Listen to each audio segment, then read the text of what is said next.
In the episode Biscuit Ballyho, Sandy Cheeks gives us a little bit of a reunion by bringing back the Science Scouts. Sandy's little group, which consists of her, SpongeBob, Pearl, and Squidina. They go door to door in this episode trying to sell biscuits around Bikini Bottom, and it's because their goal is to raise enough money for a long-awaited trip to Mars. Now this premise is very nostalgic to me, as it's actually somewhat of a reference back to the 2018 episode Goons on the Moon. Back in that episode, Sandy first formed the Science Scouts and led SpongeBob, Pearl, and the then debuting Squidina on a mission to the moon. Now, if you're a die-hard SpongeBob fan like me, you already know this, but for all the people who actually touch grass, this character Squidina would go on to be a more regular character in the series. She'd actually go on to be Patrick's sister and was completely redesigned for the Patrick Star Show, which we'll talk about more in a moment. But yeah, her debut was as part of the Science Scouts in this episode, Goons on the Moon. Now, Goons on the Moon was a one-off episode, and for nearly 7 years, the Science Scouts never appeared again, until Biscuit Ballyho in season 15. A really cool reference to a very good episode. You know, this is somewhat of a trend in modern SpongeBob. If we go back to the earlier seasons, right? If we take a look at the episode Pickles, for example. In that episode, we were introduced to the legendary Bubble Bass. But back in those earlier days of the show, everything was very one-off, if you get what I mean. Like, Bubble Bass appeared in that episode, and then he didn't appear again for multiple seasons. Whereas now in modern SpongeBob, it seems that they're trying to make it that there's this world, there's this lore of SpongeBob, where if something appears in one episode, for example, the Science Scouts appearing in Goons on the Moon, then it can also appear in another episode, just like Rock Bottom appears all the time now. Or another good example is the Gal Pals, a concept that will pop up every couple of episodes. So yeah, hopefully the whole Science Scouts concept pops up again in the future and doesn't disappear again for another 7 years. Moving on though, that reunion with the Science Scouts sets up for this entire episode, with each member going door to door trying to sell these biscuits right here, which were designed by Sandy Cheeks. And hey, I guess Sandy has been reading some fancy Living Digest, just like SpongeBob and Patrick did back in Chocolate with Nuts, as she's quite the entrepreneur in this episode. I mean, look at this custom Science Scouts themed packaging. Our girl went all out. And dude, she even sends her scouts out as door-to-door salesmen, which is also very nostalgic of Chocolate with Nuts if you think about it, where SpongeBob and Patrick also went door to door trying to sell their chocolates. Speaking of that nostalgic season 3 episode, it's actually one of my favorites, but speaking of it, the first door that Squidina knocks on actually holds a cool Easter egg. She's greeted by two familiar characters, Mary and her very old and strange looking mother, Baby Prunes, the same two characters that SpongeBob and Patrick had to deal with back in Chocolate with Nuts, transforming what were once one-off side characters into reoccurring Bikini Bottom residents. Back in that 2002 episode, SpongeBob and Patrick sold chocolate bars door to door and encountered Mary and her wheelchair-bound mom, who had some iconic lines. Chocolate. I remember when they first invented chocolate. I always hated it. Over 20 years later, and Mary and Baby Prunes are now back in the same salesman scenario, only this time it's Squidina who's knocking on their door. And the writers even snuck in another funny little reference to Chocolate with Nuts here, as when Squidina asks if they'd like to buy some Science Scouts biscuits, Baby Prunes goes off on a similar rant. Would you like to buy some Science Scouts biscuits? Science? That malarkey ain't real. Back in my day, we had alchemy, and that was good enough for us. As a final joke, as Squidina walks away, we hear Baby Prunes call something very specific out, and I gotta say, I feel sorry for her daughter Mary. Mary, it's Wednesday. Time to shave down my bunions. Baby Prunes and Mary are another good example of two characters that were very clearly originally meant to just be one-off characters for Chocolate with Nuts, but since that episode, they've appeared a couple of times. For example, they popped up in the episode Ink Lemonade and in the episode Biddy Sitting, before this more memorable scene in Biscuit Ballyho. It's cool to see that they're still around even 20 plus years later. But let's head over to another Easter egg. Or actually, let's talk about an interesting fun fact fact about this episode, and then we'll talk about more Easter eggs, as this one is actually very interesting, and I already kind of hinted at it, but let's talk about Squidina and her redesign, as this episode, Biscuit Ballyho, marks the first time Squidina's new design has ever appeared in motion within the actual main SpongeBob series. For those of you who are unfamiliar with the lore, Squidina's character has some unusual history. As I mentioned earlier, she first debuted back in the episode Goons on the Moon, before the Patrick Star Show even existed. Back then, Squidina was envisioned as a nerdy young squid kid, and her design was slightly different. She's still a purple squid, but she doesn't have any glasses, and her features just look somewhat different. Also, her personality in Goons on the Moon was somewhat different too. She spoke with a little bit of a lisp and was obsessed with comic books and action figures. Squidina, what did you bring? Eyeglasses, comic books, and action figures. Ugh. Can a person be any nerdier? She was very similar to like Bubble Bass, and very different from the Squidina that she'd go on to become in the Patrick Star Show. She was set to be like a normal, reoccurring character in SpongeBob. For example, after Goons on the Moon, Squidina made a minor appearance in Season 12's The Goofy Newbie as a Goofy Goober's employee. But when the Patrick Star Show finally launched in 2021, the character was reimagined and repurposed for that show. Squidina became Patrick's adopted sister, and was given a completely different personality. Hey sis, what you up to? Well, right now I'm trying to book an imaginary act for your imaginary TV show. Well, how's it going? They said their imaginary people are gonna call my imaginary people. So yeah, Squidina's appearance in this episode is actually really special, and it's a very full circle moment for her character. And just to be clear, this wasn't necessarily like the first actual appearance of the redesign in regular SpongeBob. For example, if we go back to the episode Pet the Rock from season 13, we can see this photo of Squidina right here. But this was the first time that she actually appeared in the show, like talking to SpongeBob and the other characters, with her new design. This appearance in Biscuit Ballyho also confirmed a couple of things. For a while, people were wondering if Goons on the Moon was even canon anymore, considering it featured this pre-The Patrick Star Show design. People wondered if this was maybe a different Squidina now, but the Science Scouts returning in Biscuit Ballyho basically confirms everything that we needed to know. Both of these versions of Squidina are the same person, as now we have this continuity of the Science Scouts reappearing in a later season, with Squidina still a part of the group. Now let's get back to the plot though. After Squidina fails at selling her biscuits, next up we see SpongeBob attempt to knock on somebody else's door and make a sale. Well, SpongeBob naively knocks on Nosferatu's castle door, hoping for a sale, but instead he's greeted by Slappy, and this is accompanied by some very cool animation. Fortunately, there's always some sort of behind-the-scenes production content shared online for each SpongeBob episode, and in the case of this one, SpongeBob crew member Dylan King, who storyboarded parts of this episode, shared some of his rough storyboard panels online. In one set of notes for this castle scene, King explicitly wrote that Slappy shouldn't just enter normally since he's a creepy character, with him even putting notes suggesting that the animators should have Slappy enter in a spooky way, as you can see here. Well, the animators clearly ran with that note, and in the final animation, Slappy has some awesome animation when he enters, which really captures the creepy essence of his character, right? Dylan King shared a total of 9 storyboard images from Biscuit Ballyho, each packed with instructions for the animators, so it's cool to compare them with the final scenes and see how closely the team followed through. Moving on though, as the door-to-door salesman storyline continues, Pearl tries her luck by selling some biscuits at the retirement home, and here the episode gives us a classic SpongeBob trope, one of these ultra-detailed, gross-out close-up shots that were very present in the earlier seasons of SpongeBob. Buy some biscuits from a sweet little girl. Everyone's choppers have gone missing.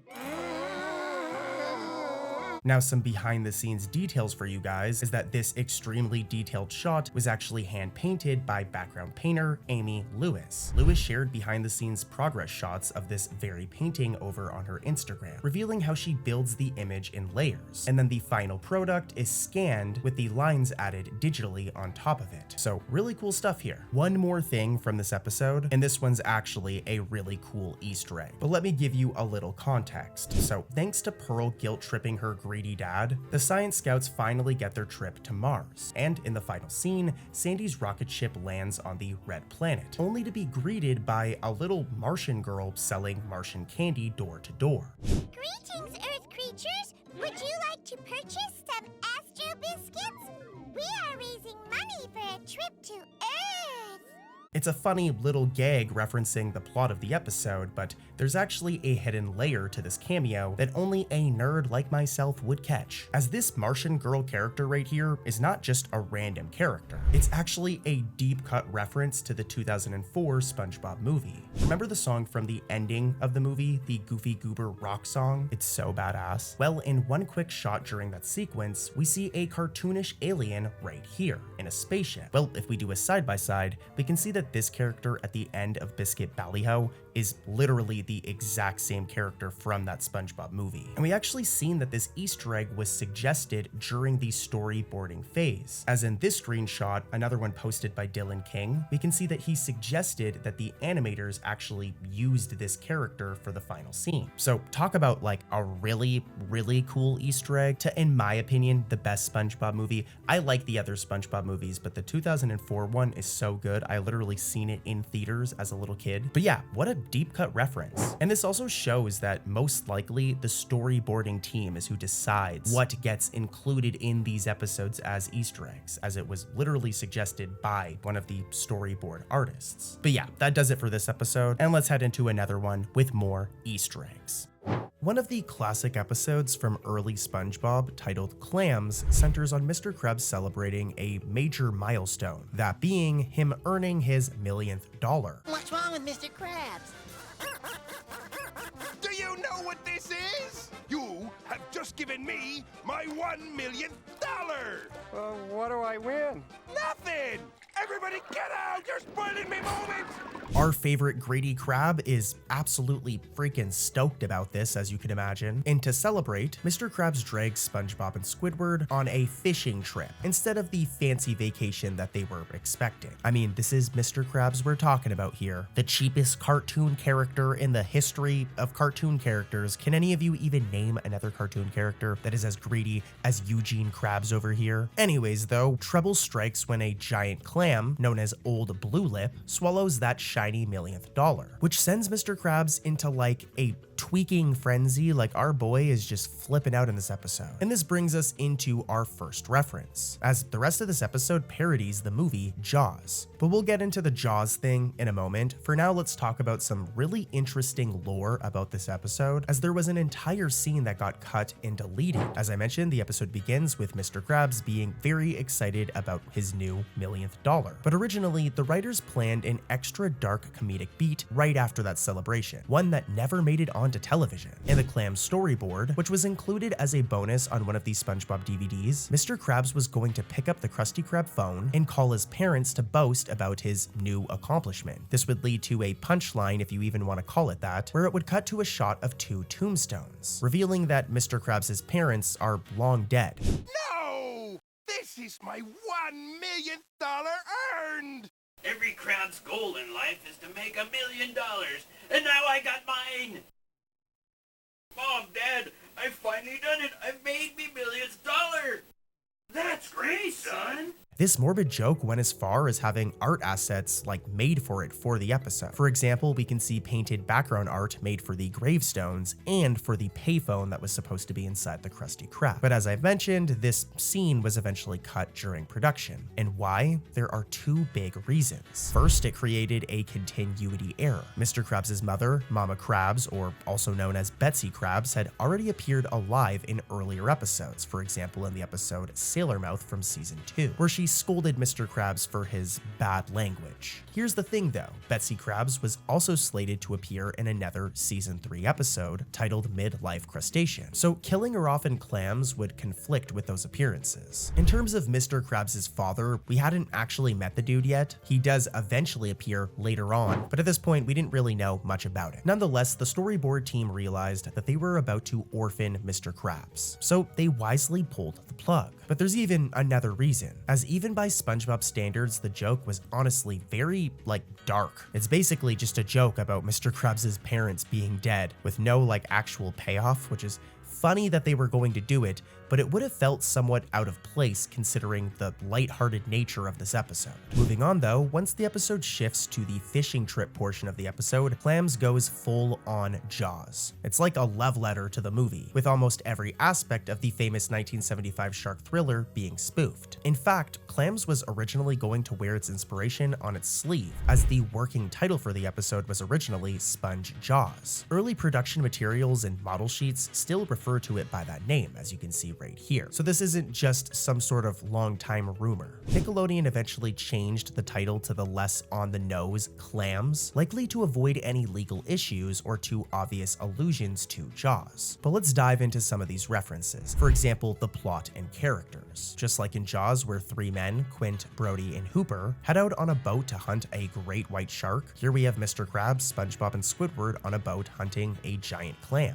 Mr. Krabs is the Quint of the story, the obsessed sea captain driven to madness by the creature, while SpongeBob takes on the role of Chief Brody, and Squidward takes on the role of Matt Hooper. And there's other references. For example, the boat they use is called the SS Cheapskate, a direct reference to the SS Orca from Jaws. And there's also the musical cues, as the music in this episode is very similar to John Williams' score for Jaws. Even the episode's title card art and lettering evoke the style of Jaws posters from back in the day. And there's even scenes that are very similar to scenes from Jaws. For example, when Mr. Krabs uses SpongeBob and Squidward as bait to lure in the monster clam, as this mirrors a scene from Jaws, of course, where the character Hooper is also used as bait to lure in a shark. But Jaws wasn't the only sea tale echoed in Clams. The episode also has some cool references to the classic novel Moby Dick. In fact, just like Jaws, one of the early working titles for Clams was Moby Dollar, which, I mean, come on, an obvious reference to Moby Dick.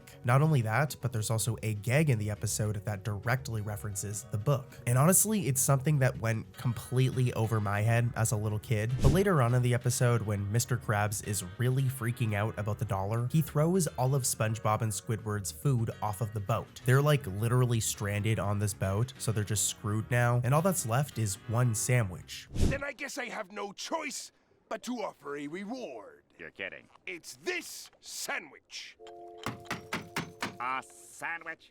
You expect me to break my back over a sandwich? This is actually a reference to Moby Dick, as in that book, the captain nails a gold coin to the ship as a reward for whoever spots Moby Dick first. Now, one other thing I want to talk about in regards to this episode that's very interesting is that this episode was actually Stephen Hillenburg recycling some of his older work, as Clams shares a plot and even a specific joke with an episode of Rocko's Modern Life, another cartoon that SpongeBob's creator Stephen Hillenburg worked on in the 1990s. The episode in question is Fish in Chumps from 1995, where Rocko and his friends go on a fishing trip and encounter a massive, vengeful fish. If this sounds familiar, it's because, I mean, come on, it's very similar to Clams and is very similar to Jaws as well. It seems that Hillenburg essentially took the fun framework from that Rocko episode and refashioned it for SpongeBob and a clam. We know this because this episode, Clams, was made by both Stephen Hillenburg and written by Mark O'Hare. And if we go back to Fish and Chumps, that episode was also made by Stephen Hillenburg and written by the same writer, Mark O'Hare. So I imagine that these two are massive fans of Jaws. Both episodes even feature a very similar gag. In Clams, while the Krusty crew are going fishing, SpongeBob accidentally uses Mr. Krabs' millionth dollar as bait, literally casting it into the ocean. As this happens, music very similar to the movie Jaws starts to play. Very suspenseful, dramatic music. Mr. Krabs realizes this and breaks the fourth wall, with him acknowledging the music and telling it to stop. Stop playing that music! Stop it, please! Well, this exact same gag happened back in that Rocko's Modern Life episode. That same style of music starts playing just as one of the characters is in trouble. And because of this, we get the exact same gag, with the character Filbert acknowledging the music and stealing this dude's instrument right here. Filbert, do something quick! So yeah, lots of cool details when it comes to this episode. It's a classic episode and it's a banger. Let me know in the comments how you guys felt about this clams section. Just because this one has no Easter eggs, it's more just behind the scenes and just facts about this episode. So let me know if you guys actually enjoyed that. Either way though, let's head over to another episode.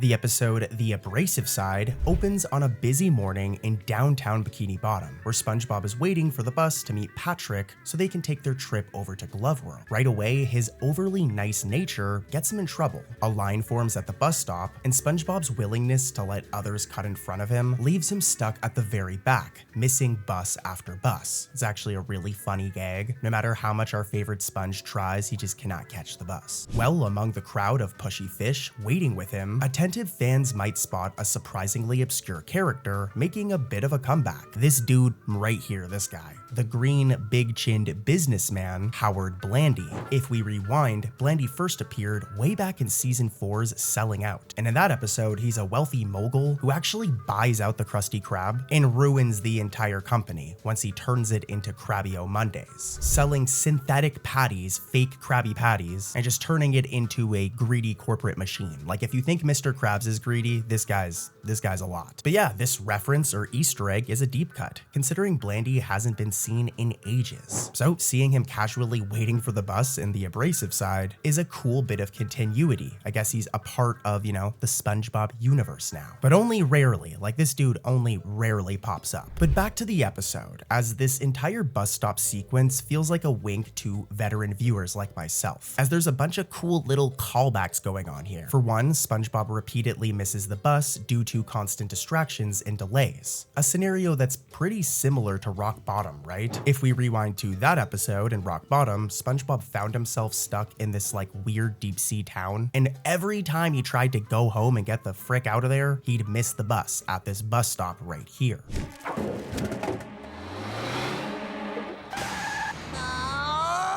The Abrasive Side plays a similar gag here, especially when SpongeBob's trying to help his grandmother. There's even like a very similar camera angle. It's when SpongeBob goes to cross the street to get his grandmother, and just as he crosses the street in the background, we see him miss the bus. This is extremely similar to when SpongeBob tries to cross the street in Rock Bottom to get candy from the vending machine, but just as he crosses it, the same thing happens, he misses the bus. And just saying, I found this reference on my own. I didn't use the wiki. Now, this may not be like a direct copy, but the comedic timing and SpongeBob constantly just not being able to catch the damn bus somewhat mirror that earlier episode. One distraction in particular is Grandma SquarePants. And look, in modern SpongeBob, this probably doesn't seem like it's that big of a deal, but back in season 7, which is when The Abrasive Side came out, this was Grandma SquarePants' like third time being seen like in person. So if we like rewind to like 2009, okay, when the season premiered, pretend it's 2009 right now. The iPod Touch just came out. Lil Wayne is like the most popular rapper in the world. At the time, this was a really cool like reference. Wasn't an Easter egg, but it was an awesome, rare appearance of SpongeBob's grandma, who's a very nostalgic character, honestly. Another thing that distracts SpongeBob and causes him to miss the bus again is Mr. Krabs and Pearl. We can see that there's this shoe store right beside the bus stop and learn that Mr. Krabs and Pearl are inside and they're in the middle of like a father-daughter shopping trip. Or rather, Pearl is enthusiastically trying on shoes, while Mr. Krabs is having a heart attack over the prices, as he eventually comes out and distracts SpongeBob by asking him to go into the store and break the news to Pearl that Mr. Krabs can't afford to buy her the pair of shoes that she wants. And what happens next is a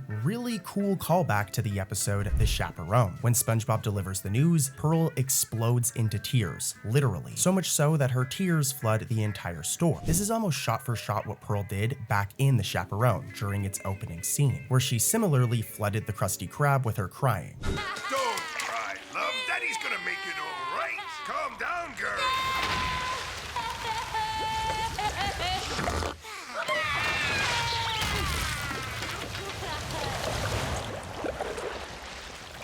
Now, All of these mishaps serve as a narrative purpose to highlight just how much SpongeBob's kindness pretty much like screws him over all the time, and how much people abuse his kindness, to be honest. And this leads to him getting an abrasive side, a product that Gary orders for him, like talk about a good pet, that sticks onto SpongeBob just like a regular kitchen sponge and gives him like a rough surface. Just saying, I think that this is like a really funny plot point. Like if we look at a real kitchen sponge, it does have an abrasive side. I don't think we need to dive into that too much, but just it's kind of funny. But I mention all of this because it leads to the next bit of trivia I want to talk about here. Eventually, abrasive SpongeBob, with his new rude attitude, goes into the Krusty Krab, and Mr. Krabs barks at him, telling him to get to work. However, abrasive SpongeBob is not having it and claims that he'll only work if Mr. Krabs pays him overtime. This leads to Mr. Krabs being very confused, as if he's never heard the word before. He even grabs like a dictionary to search up the word, and once he sees the meaning, he's like flabbergasted. But there's an issue here. This is kind of a continuity error, as there's no way that Mr. Krabs, out of all people, would not know what this word means. And there's examples of this. If we go back to the episode Enemy-in-Law, Mr. Krabs very clearly understood the concept of not paying SpongeBob overtime. He literally says the word overtime in the episode. SpongeBob, you're working late tonight. No overtime.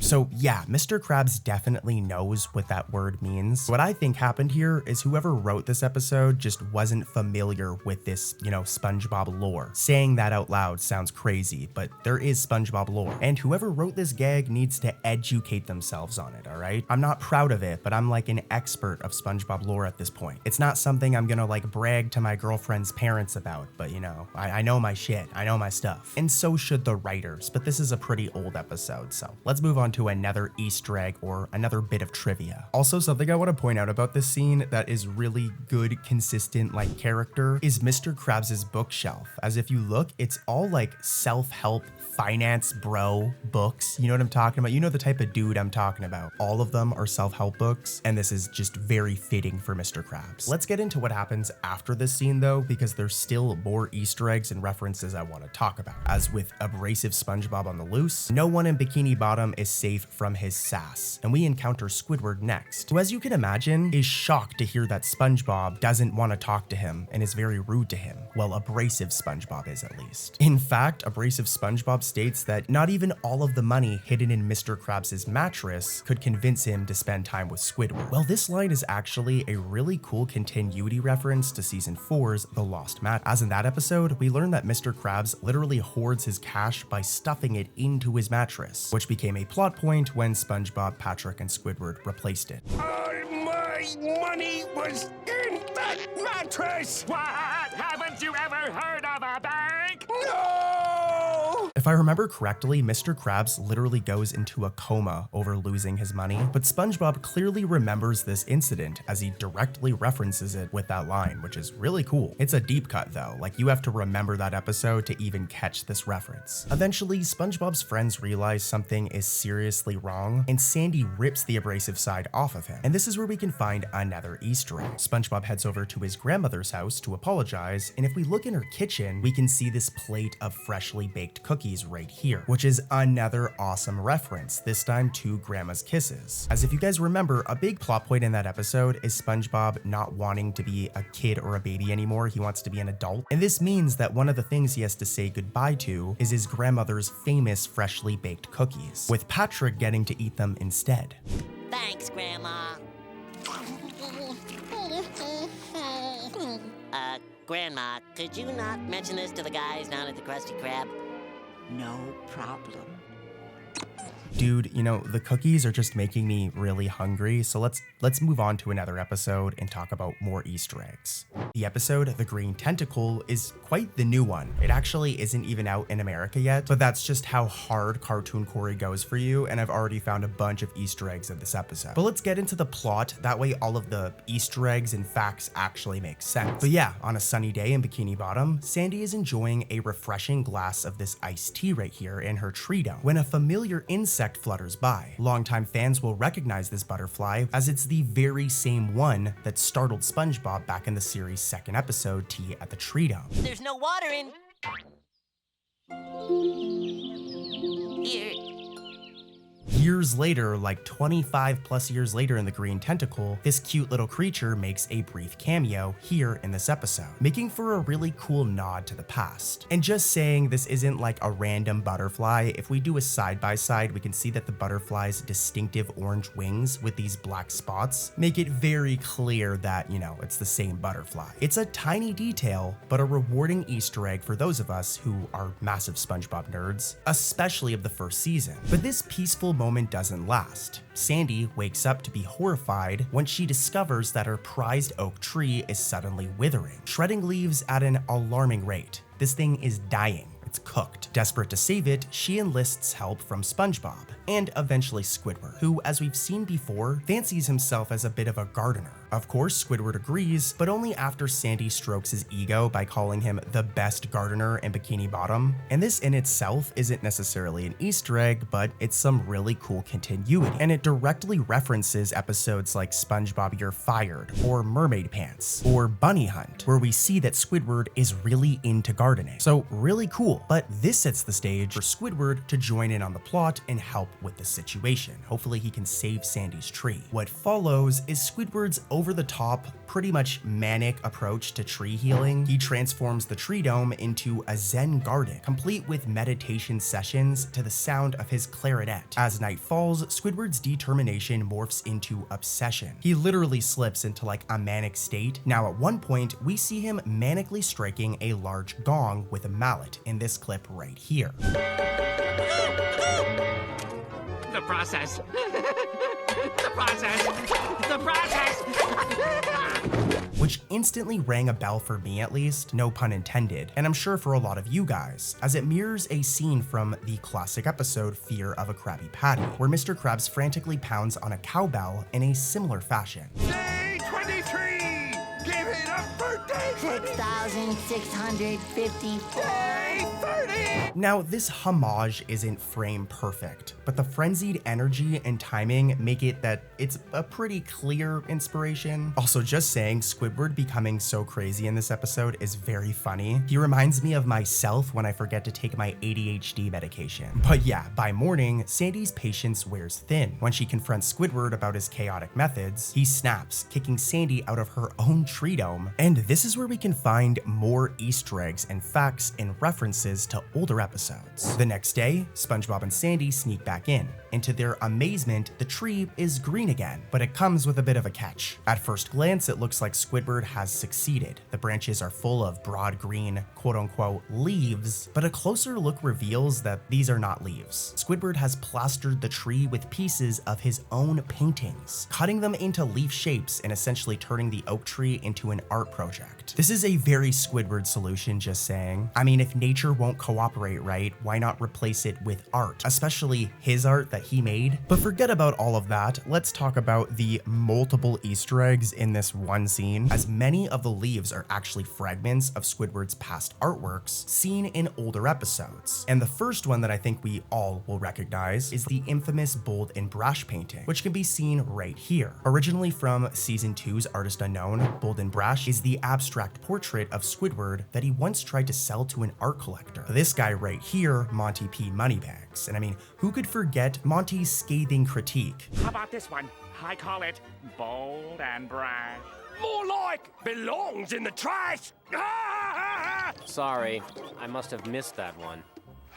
Don't worry, I'm gonna talk about more Easter eggs in this episode, as there's multiple other portraits here that reference older episodes. But just saying, I'm actually considering doing a full video, like doing a deep dive, like an insane deep dive into Squidward's portraits, because Squidward's actually a really good artist. But anyways, this painting right here, Bold and Brash, appears in the green tentacle, and it's an awesome Easter egg. But it's also a little heartbreaking. I mean, Squidward in his derangement has literally torn up all of his masterpieces to save a tree. So one has to wonder, is Bold and Brash canonically destroyed now? I mean, I really hope not. But actually, Bold and Brash isn't the only piece of artwork that we can see during that shot. As you can see, and I'm circling all of them, there's a bunch of other portraits here. And a couple of them are also references to other portraits we've seen in previous SpongeBob episodes. They're Easter eggs. For example, I was able to spot this one right here, and I just want to say this isn't on the SpongeBob wiki, I found this on my own. But there's this blue background self-portrait of Squidward Squidward right here, where he has one normal eye and one like red bloodshot eye, I guess. It's a very funky art style, but if it looks familiar, it's because we've seen this exact same portrait before. Many times actually, but a good example is that it was one of the many paintings Squidward carted into the Krusty Krab during the season 10 episode Out of the Picture. And that episode, Squidward tried to sell a whole gallery of his art, and this blue background portrait was clearly one of his personal favorites on display. Here's a side-by-side, and they're definitely the same painting or portrait, right? The animator's decision to include it here is honestly a deep cut reference, and it shows their attention to detail, because if you really think about it, they could have put like any random painting here. They could have just doodled some random stuff, but they specifically chose established Squidward art. And this has actually been an ongoing thing. I noticed while researching this section that in the modern day, I just hit my microphone, but in the modern day of SpongeBob, right? A lot of Squidward's portraits are consistent. Like when they're referenced, there'll be other portraits we've seen. For example, if we look at all the portraits seen in Out of the Picture, and then we look at the episode Chatterbox Gary, a lot of them line up. But anyways, there's actually another reference in the green tentacle in the form of another portrait during the exact same frame. It's this one right here. And it's an even stranger portrait of Squidward drawn in a surreal art style with like an extra eye on his forehead. He's also cut in half and mirrored on the bottom of the portrait. I'm zooming in on it, it's this one right here. And well, this one is also a reference. As if we head back to Out of the Picture, we'll find a very similar portrait right here. They seem to be color variants of each other, but as we can see side by side, it's the same. On top of this, there's another painting back in the green tentacle in that same frame that stands out. It's this like tiki inspired painting of Squidward's face, and this one might trigger memories from a more recent episode,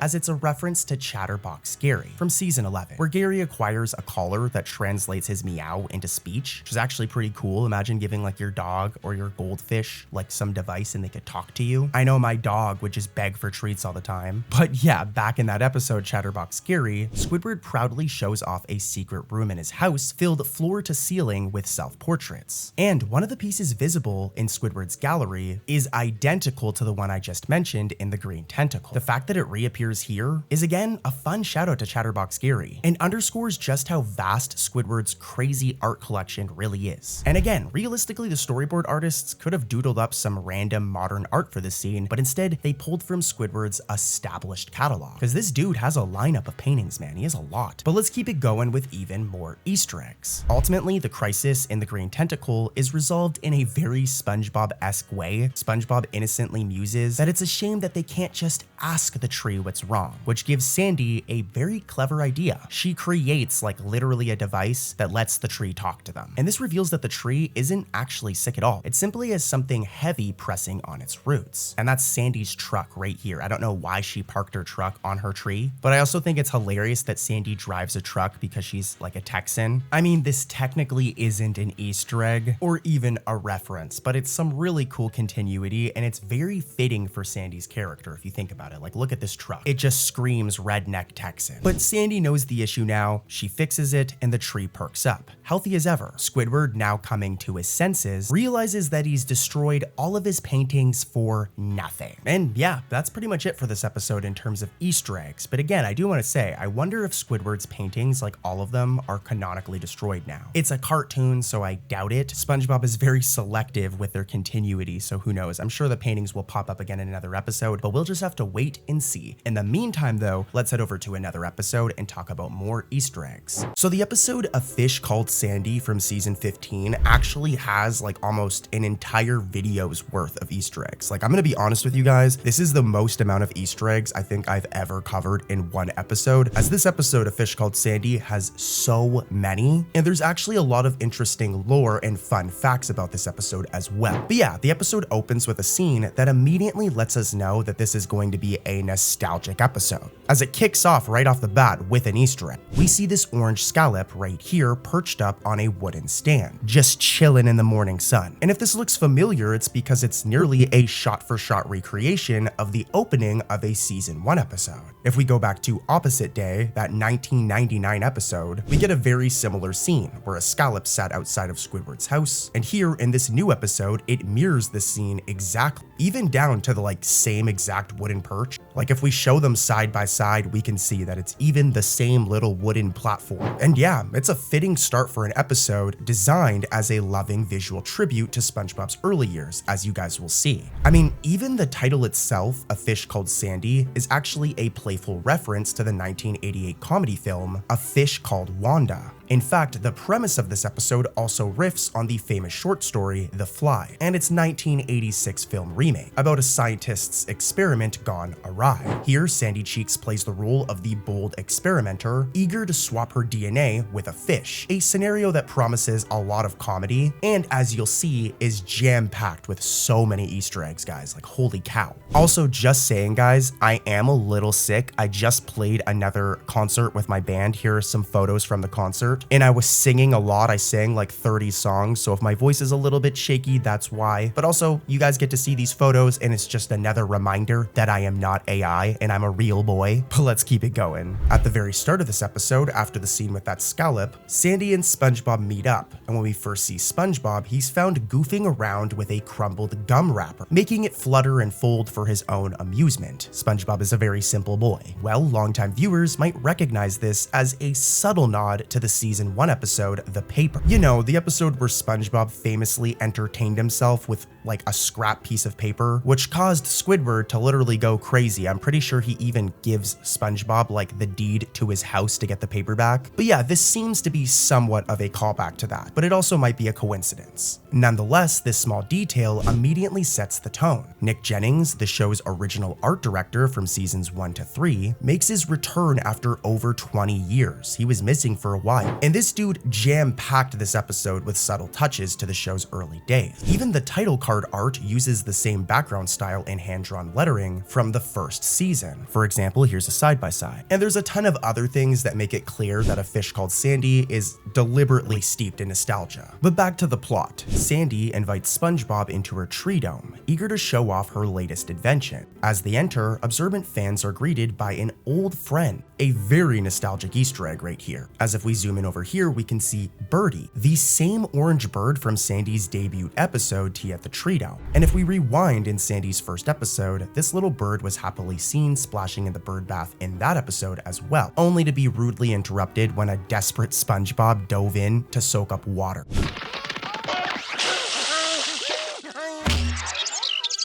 Here, over 2 decades later, we see Birdie again, making for a really cool callback. Inside the dome, Sandy unveils her new invention, the Fish You Up machine, a contraption designed to swap genetic traits between animals. It's actually really cool, and as she explains its function, she affectionately calls SpongeBob Square Dude. Boop that button, Square Dude! Boop. This nickname is actually a reference to Tea at the Tree Dome as well. As in SpongeBob and Sandy's very first meeting back in that episode, Sandy says the following line.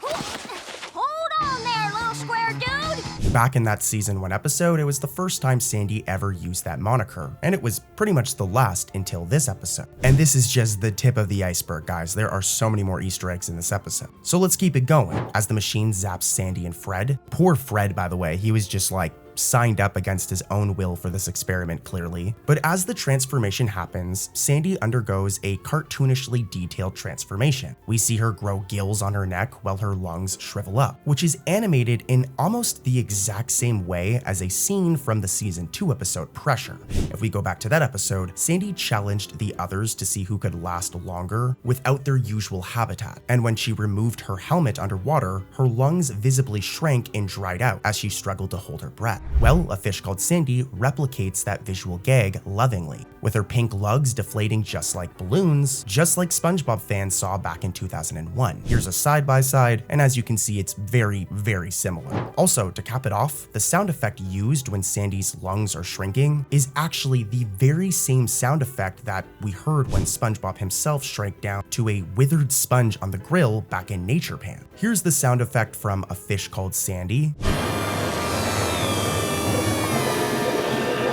And now here's the sound effect from Nature Pants. Hopefully you guys can see what I'm saying here, but they're pretty much the same sound effect. Moving on though, when the smoke clears, Sandy's experiment appears to be a success, at least initially. She now has gills like a fish, meaning she can breathe underwater without her air helmet. But this whole mad science setup is actually more than just a plot device. It's the show's playful take on The Fly, which we mentioned earlier, with Sandy effectively turning into the fish in this scenario. The episode embraces the classic science fiction vibe while filtering it through SpongeBob's quirky lens, giving it that Nickelodeon spin. It's really cool. It's kind of interesting how like the SpongeBob team does this. It's actually a very common thing where there'll be references to very obscure media. The Fly isn't necessarily obscure, but if you're like under the age of like 30, you're not really gonna get the reference, which is why I'm here. With Sandy now able to live like a fish, she and SpongeBob embark on a day of fun. And this kicks off an extended montage that dude has so many Easter eggs in it, and there's a reason for it. As I mentioned before, this episode served as a one-time return for Nick Jennings, the original art director for the show back in the first 3 seasons, which for those of you who don't really understand this role, I'm not gonna go into like depth about it, but pretty much Nick would handle all art. He was in charge of all the art. He'd work with all of the different artists, the storyboard artists, and was a big part of the art style and all of the art tropes from the show's original first few seasons. He was a big deal and really shaped a lot of our childhoods if you're someone like me. So this dude made sure that nearly every shot in this sequence contains a familiar background, character, or gag. For example, the first stop is this meadow where Sandy and SpongeBob frolic and sniff flowers together. Looks like a good time.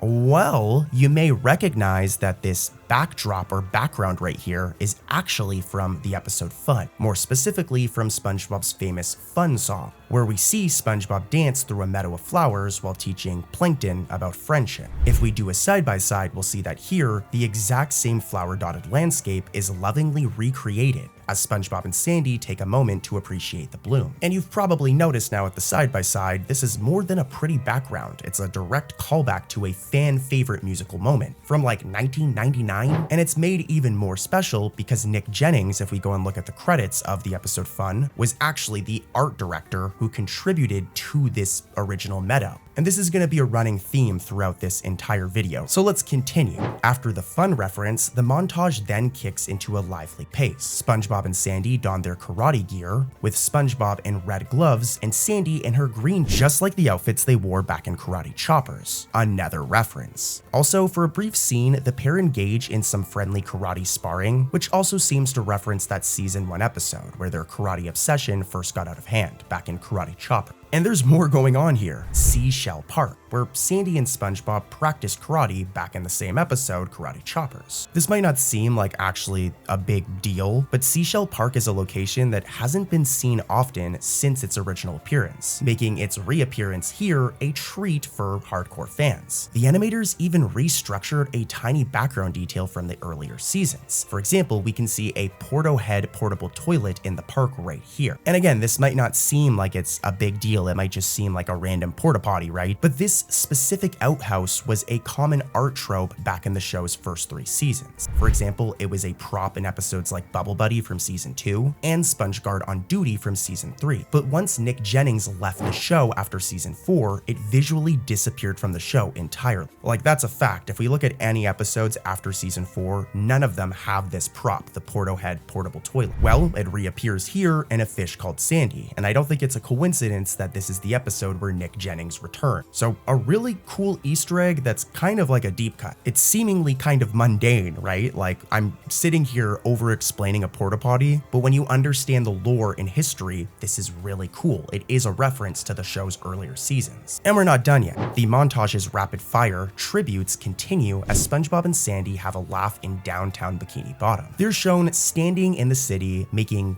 disgusting armpit farts, which, just saying, back when I was a kid, armpit farts would like really gross me out for some reason. I don't know why. Anything fart related as a kid would make me like so uncomfortable, which is kind of weird, right? I don't know why. I don't even know why I'm telling you this, but this is just the relationship we have, all right? Cartoon Corey and, you know, his subscribers, we have an open relationship. But yeah, they're doing armpit farts right here. And even this shot has a bunch of references. For one, a very specific anchovy incidental character walks past them. A lot of you probably aren't catching this, but this fish is familiar. In fact, he's one of the incidental crowd characters first seen way back in the episode Fun. Specifically from when SpongeBob was searching for Plankton, this anchovy, sometimes dubbed as incidental CM2, hasn't appeared in like decades. He was essentially a one-off, one-time background character from 1999, most likely created by Nick Jennings. Well, Nick Jennings brought him back. giving us another deep cut detail only nerds like me would ever notice. And the SpongeBob fandom wiki. I'm gonna give them credit for this one. As if that weren't enough, the background of this street scene features the return of this giant red flower arch that eagle-eyed fans might recall from early episodes like Pizza Delivery, Suds, and Nature Pants. This large flower-shaped archway was another signature background element in the first 3 seasons, often visible in wide shots of Bikini Bottom that vanished after Jennings left the show.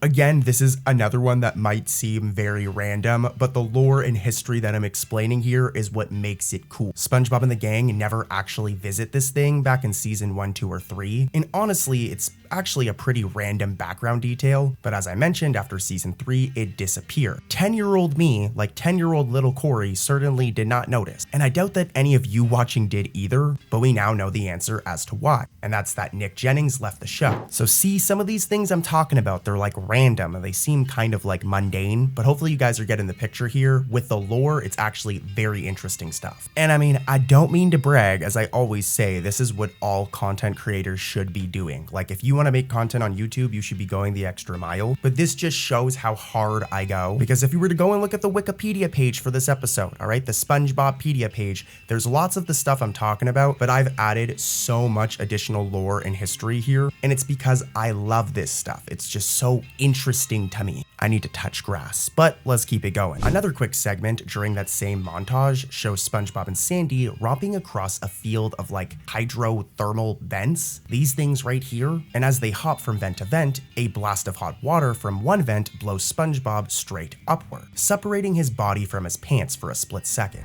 Well, this visual gag is a clever reference to the funhouse scene all the way back in Valentine's Day from season 1. In that episode's carnival montage, SpongeBob and Patrick walk through a funhouse, where a gust of air blows SpongeBob up, briefly stretching him apart in a very similar cartoonish fashion. I like these ones, honestly, like these kinds of homages where they take a classic gag and reimagine it in a new context show that some of the production team is familiar with the show's history, which is important, right? Like that's the issue with some of modern SpongeBob, is you can tell that the team making modern SpongeBob isn't always super knowledgeable about the show's lore and history. But anyways, I'm rambling, and we're still not done yet, as even SpongeBob's signature pastime, bubble blowing, gets a nod. In one scene, Sandy struggles to blow a bubble, until SpongeBob steps in to demonstrate the technique, just as he famously taught Patrick back in the episode Bubble Stand, another season 1 episode. Now, after a whirlwind day of fun, like Sandy and SpongeBob did a lot of stuff in this episode, especially in that montage, but as it winds down, SpongeBob and Sandy find themselves atop a hill overlooking jellyfish fields. They got a really nice view, just saying, look at how pretty this looks. If we look closely though, this very beautiful moment hides yet another Easter egg in plain sight. If we zoom in right here, we can see a rock-shaped snail, and this is another reference. As if we go back to the episode Nature Pants, this season 1 episode has a moment where SpongeBob tries to live among the jellyfish, and in one scene, to escape a furious Patrick who's trying to get him to come back to society and be a normal person, SpongeBob camouflaged himself by hiding behind a certain something.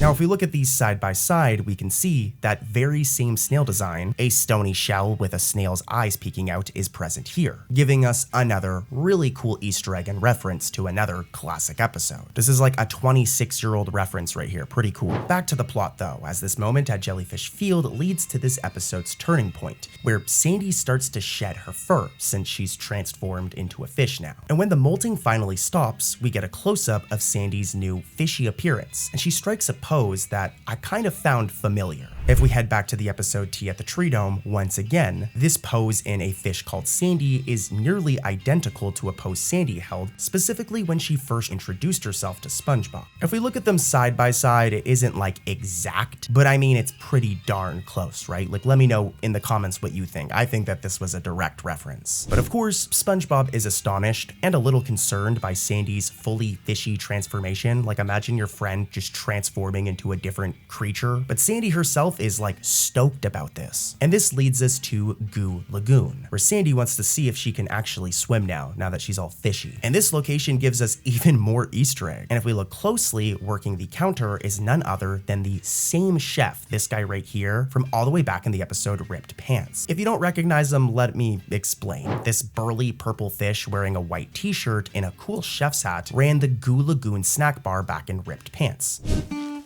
Delivery! Did you order 20 cases of Ripped Pants? Ah! Oh.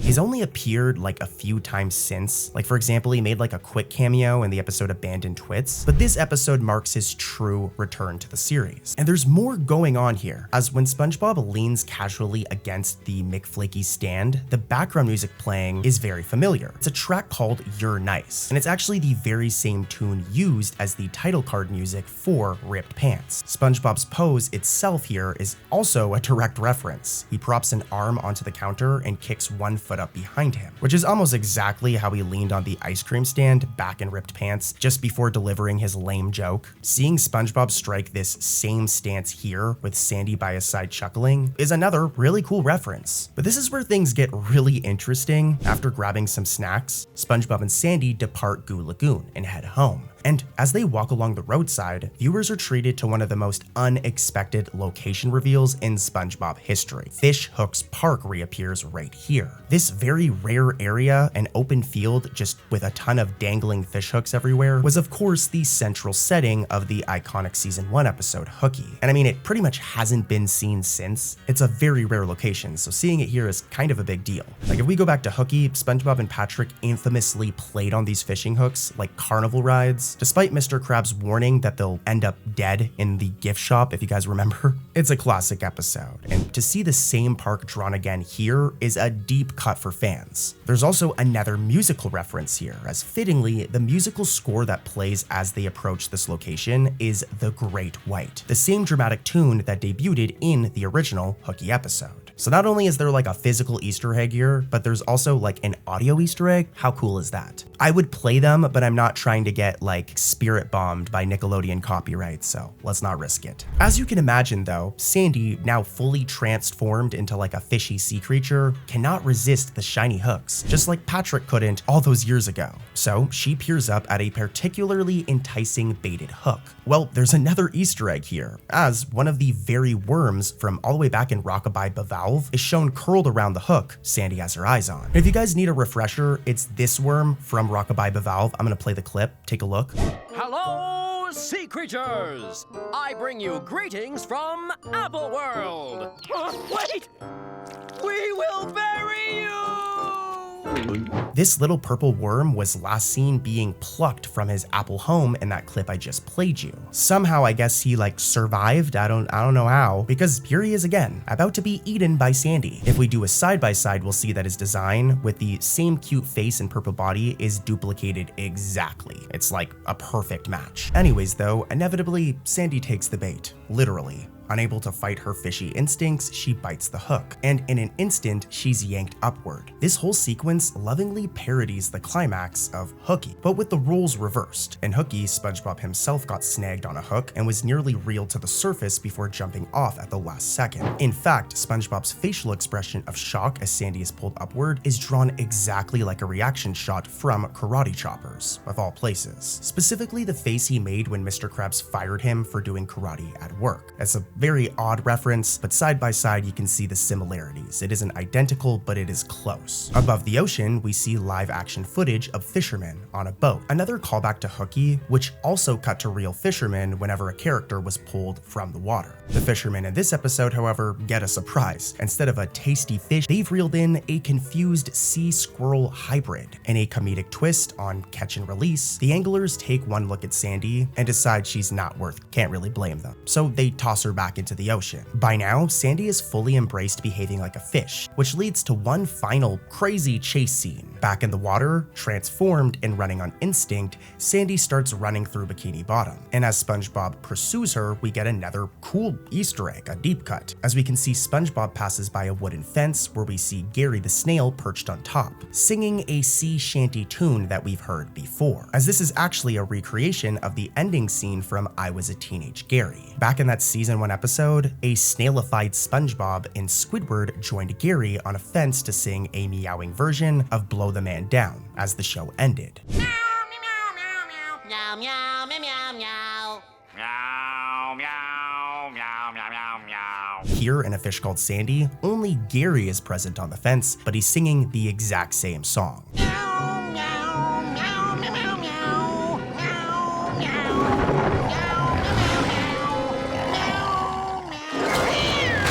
Dude, what a cool reference. This is a very easy one to miss, but a really cool reference nonetheless. And guys, that actually does it for this episode. Can you believe there was that many Easter eggs in this one freaking episode? Holy cow. I hope you guys enjoyed all the Easter eggs I found, and let's talk about more in another episode.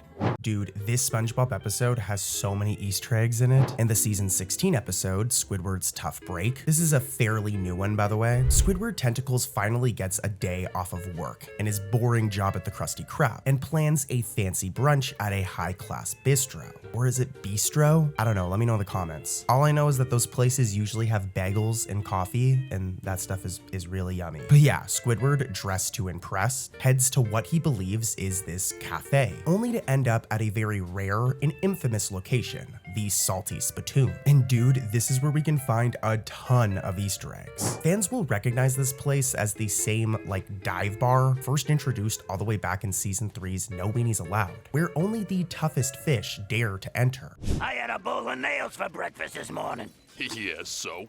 Without any milk.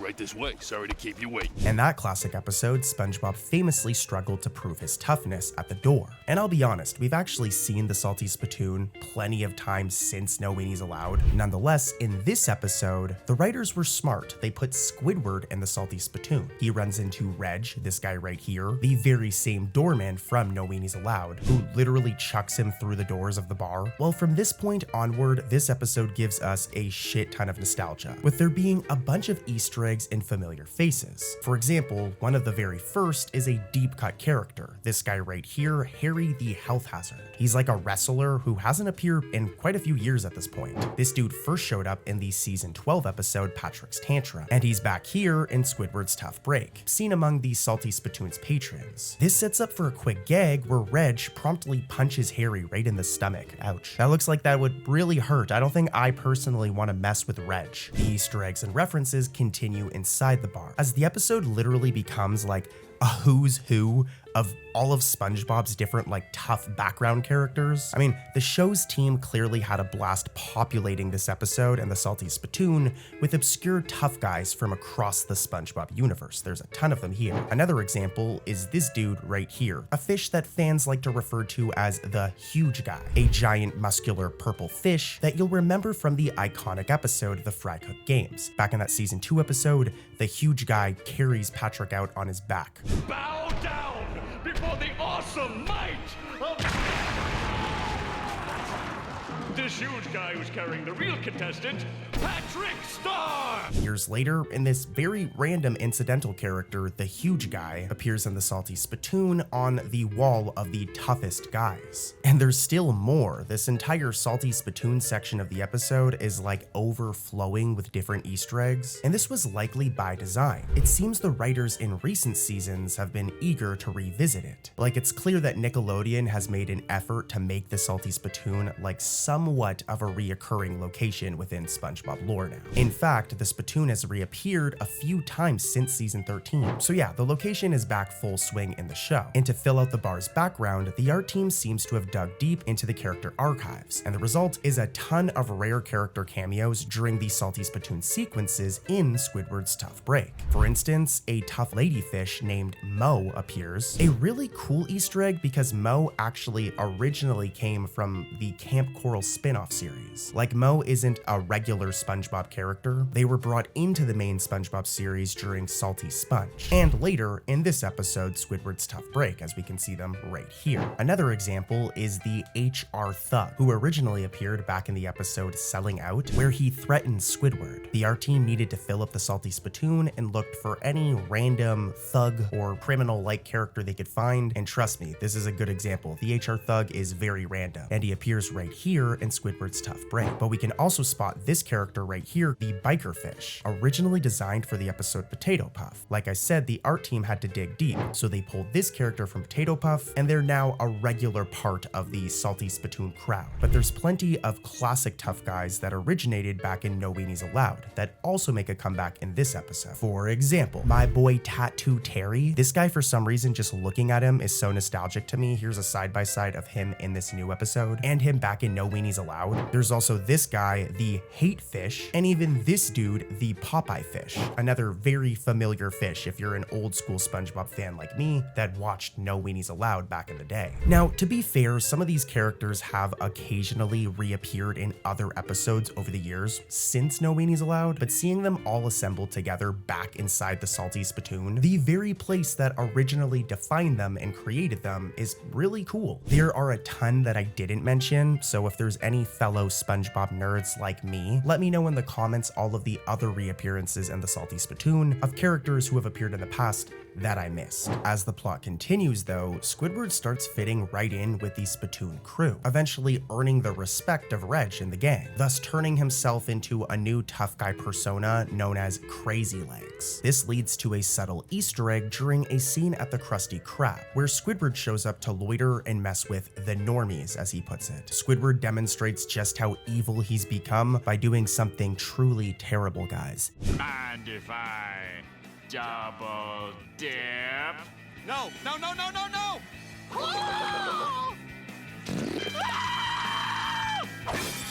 I know, right? Put this dude in jail. Freaking lock him up. Incidental 1D is absolutely disgusted by this, but here he is in this episode making a very familiar face. And if this disgusted face seems familiar, it's because it absolutely is. It's almost identical to a classic reaction from the episode Something Smells. And that season 2 favorite, SpongeBob's rancid and nasty breath from his infamous peanut onion ketchup sundae. Like, this dude literally eats a sundae with ketchup in it. That's, oh my gosh.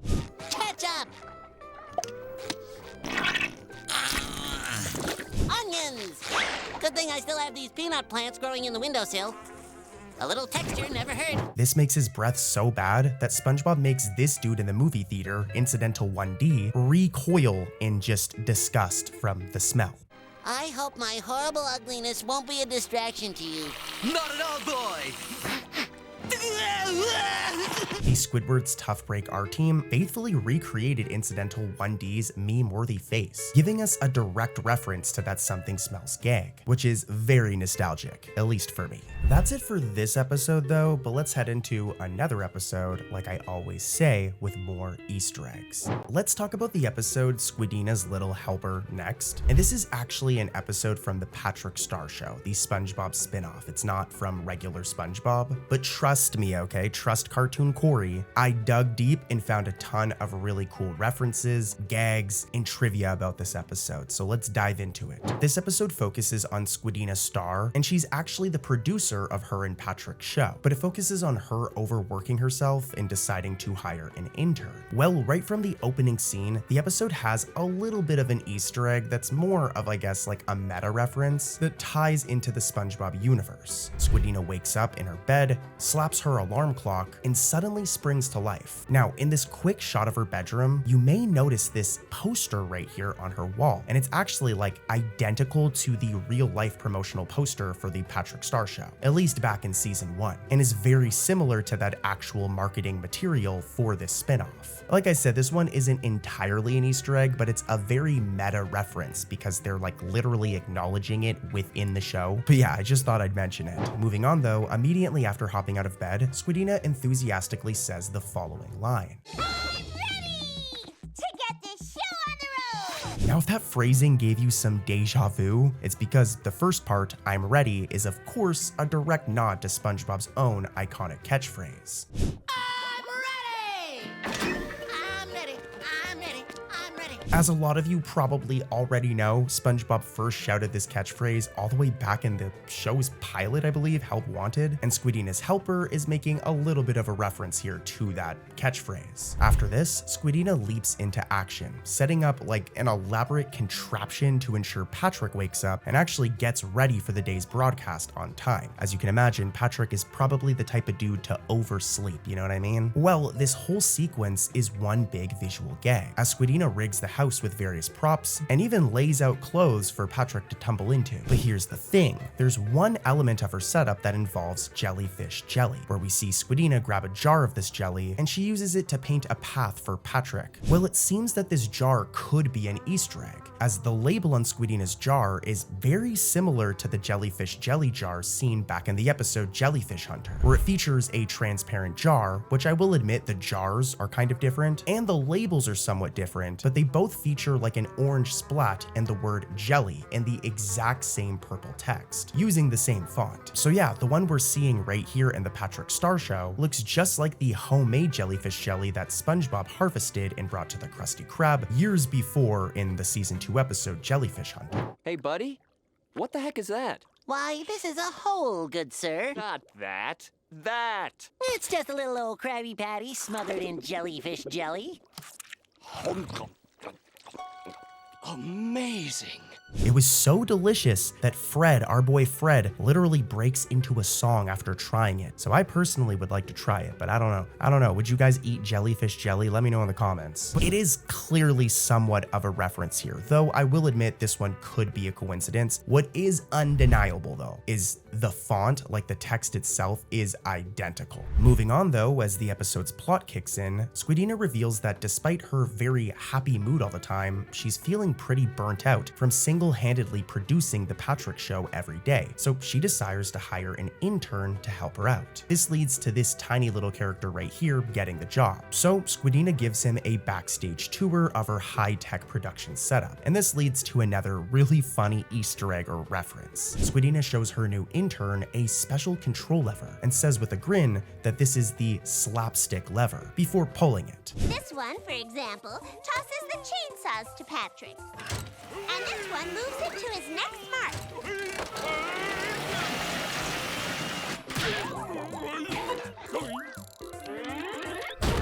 As you just seen, specifically, the robot hand pokes at Patrick's eyes and delivers rapid-fire physical comedy in a way that is very clearly referencing Moe, Larry, and Curly, and things that they would do to each other back in The Three Stooges, a black and white but classic comedy show from back in the day. I also love that, by the way, after this automated smackdown, Squidina casually says the following line. That's our slapstick lever.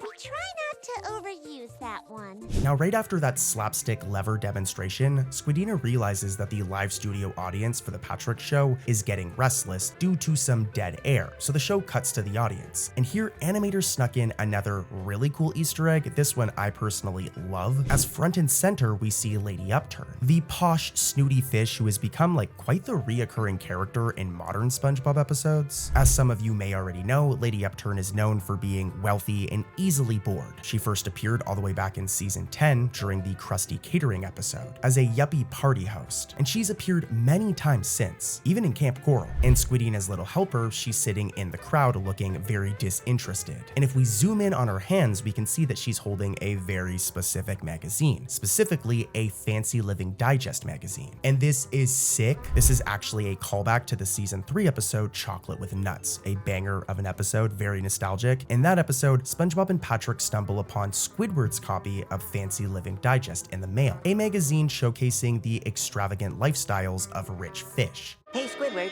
how do the people in that magazine get all that money? They're entrepreneurs. They sell things to people. What kind of things? How should I know? Things people want to buy. Now keep your paws off my mail. This inspires the duo to start selling chocolate bars. This is the entire reason that they go door to door trying to sell the chocolate bars, becoming salesmen themselves. This magazine hasn't really been seen much since its original appearance, but it has popped up a few times in the background of episodes. For example, you can see it right here in the episode Chum Bucket Supreme, and in this shot of the episode Missing Identity. But this was its first appearance in the Patrick Star Show. And I don't know, personally, I really like when the spin-offs reference reference the actual show, it shows that everything is like connected, as when all of these spin-offs first started coming out, they felt like they were in different universes sometimes. So as I've said a million times in the past, it's cool when SpongeBob, like the regular show, acknowledges the spin-offs, and it's cool when the spin-offs acknowledge things that are normally seen in the regular show. Also, one other thing I want to ramble on about before we get into another Easter egg is that this appearance here is like very well written, because if you think about different SpongeBob characters, right? Like Lady Upturn is the type of character who would be reading such a magazine, so good continuity from the writers. Sometimes people will accuse the SpongeBob team of just using Easter eggs as nostalgia bait, right? And that it's not always done correctly, but this is an example of it being done very naturally and being done in a way that actually fits the plot and the characters being used. But let's take a break from the Easter eggs and dive into some facts and trivia about this episode, more about the behind the scenes production of the episode, as there's a ton of content online that offers fans like us a peek behind the curtain at how these types of episodes come together. 2D animation is very complicated. But yeah, some storyboard images for this episode were shared online by the SpongeBob production crew. So let's deep dive into those. Comparing the storyboards to the final scenes gives us cool insight into the creative process and how all of this stuff comes together. For example, one set of storyboard panels shows the sequence where Squidina's new intern hops on an oversized glue bottle to squirt glue on the wall, but ends up covering Patrick with glue instead. In the storyboard sketch, we can see a rough version of the scene. I'm showing them side by side, and yeah, it's just cool. It highlights just how far the team goes to turn what we see in storyboard images into like a fully colored shot. Additionally, one of the show's background painters, Brad Sutton, shared some background art from this episode. Notably, he posted the key background painting of Patrick's stage work room, essentially the backstage area where Patrick and Squidina run the show. So let's take a look at this art side by side with the actual episode, as this is just another really cool thing to see. In Sutton's artwork, which is most likely used as a reference image whenever animators are animating the actual room, we can see all of the furniture and just different elements that ended up being used in the fully animated scene. Like I said, this isn't necessarily Easter eggs, but I want to start incorporating sections like these or like this into these types of videos, just because, you know, it's good to highlight the other staff members, but I don't think all of the people responsible for the show, all of the tons of people who contribute to the animation and storyboards and all that stuff, I don't think that they get recognized enough. And there is so many behind the scenes images and storyboards released by them online, so we might as well talk about them and compare them to the final product. Another thing I want to start talking about in these videos are deleted scenes and cut content. Interestingly, some of the gags in Squidina's Little Helper were deemed a bit too much for younger viewers overseas. Not in America, but in the UK and in Ireland. In those regions, broadcasts of this episode made a number of content edits and cuts for safety and sensitivity reasons. For example, early in the episode, there's a moment where Squidina says that she's burning the candle at both ends. When she says this, Patrick, ever literal, is shown with an actual candle burning from both ends stuck through his head. He even pulls it through his head like it's no big deal at one point. It's a quick, cartoony visual gag. However, the UK version of this episode completely cuts this shot, most likely out of concern that children might try to imitate it. Another example early on in the episode is when Squidina is frantically getting Patrick ready. At one point, she uses a giant razor to shave his stubby face in a very cartoonish way, but I mean, if you actually look at Patrick's face in slow motion, he does get cut up. Nonetheless, this gag in the UK version is cut down drastically. Also, the slapstick lever demonstration scene that we already talked about, remember that scene? There's a part of it where Patrick nearly gets his eyes poked out, and this part of the gag was cut from UK broadcasts as well. It's kind of weird because, I mean, like, if we go back in time, earlier episodes like The Splinter had some very grotesque and like graphic scenes, and it aired in the UK seemingly uncut. So it's weird that later in the future, in season 16, gags like this are getting cut in the UK. But hey, don't ask me, go and ask Nickelodeon. For now though, let's get back to what you guys actually want, and that's Easter eggs in another episode. Here's a season 16 episode of SpongeBob that just released with a ton of Easter eggs. The episode Karate Pals kicks off with a gathering of the Gal Pals, a team up of SpongeBob's most prominent female characters, that being Sandy, Karen, Mrs. Puff, and Pearl, who actually first officially formed their friend group all the way back in the episode Girls Night Out. An underrated episode, just say, at least for modern SpongeBob, you know. Now, they haven't appeared too often, only a few times since season 10, but whenever they do, it's honestly really good writing and some good comedy. But yeah, in this episode, the 4 Gal Pals are simply hanging out in front of Mrs. Puff's house. And right off the bat, we have an awesome Easter egg as Karen proudly serves up one of her specialties. My famous holographic meatloaf. What do you think? That was delicious and, not too filling. For those of you who don't know, all of you casuals, this right here is holographic meatloaf. And not only does it look delicious, but it's also a really cool deep cut callback for longtime fans like myself, as it's a direct reference to The Algae's Always Greener, an episode that debuted back in like 2002. So shout out to the writers for remembering this. Back in that episode, Plankton comes home to a dinner of literally holographic meatloaf. And yeah, our boy is pretty disappointed about this. Oh, goody. Holographic meatloaf again.